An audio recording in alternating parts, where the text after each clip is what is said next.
पर्यटकों ପାଇଁ खुशी खबर एणिकी राति रे खोला रहिबो नंदनकानन। ओडिशा पर्यटन ପାଇଁ खुशी खबर राति रे नंदनकानन बुली परिबे पर्यटक। दिन भली राति रे नंदनकानन बुलिवा सह पशुपक्षी की मध्य देखि परिबे। रात्रि रे जीवों को देखिबाकू नक्चुराल ड्रिल सफारी व्यवस्था भी रहिबो। एने प्लान प्रस्तुत करा जायछि। सेंट्रल जू अथॉरिटी रे दाखल करा जायथिबा मास्टर प्लान ने रहिछि अनेक नुआ व्यवस्था।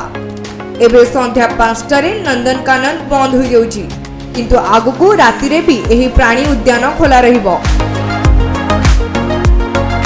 दिन भली राति रे मध्य भरपूर मजा उठाइबा सह प्राणी उद्यान रे बुली परिबे पर्यटक। मास्टर प्लान रे नंदनकानन कलेबर वृद्धि पाई मध्य प्रस्ताव रहिछि। कृष्ण प्रसाद और चुड़ंग जंगल को मिसाई मोट 1043 हेक्टर को नंदनकानन विस्तार कराजिबार योजना रहिछि। सूचना मुताबक केंद्रीय चिड़ियाखाना कर्तृपक्ष नंदनकानन को ने एक मास्टर प्लान प्रस्तुत करिसंती।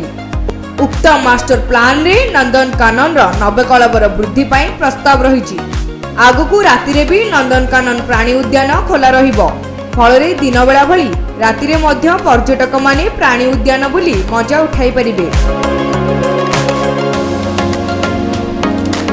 नंदनकानन रे पर्यटकों संख्या वृद्धि पाई अनेक पदक्षेप ग्रहण करा जाउछि। दीर्घ वर्ष धरी बंद होई पड़िथिबा रोपवे व्यवस्था पुणी थरे आरंभ करिबा पाई निकट रे नंदनकानन कर्तृपक्ष पदक्षेप नेथिले। ब्यूरो रिपोर्ट तीर्थक्षेत्र लाइव।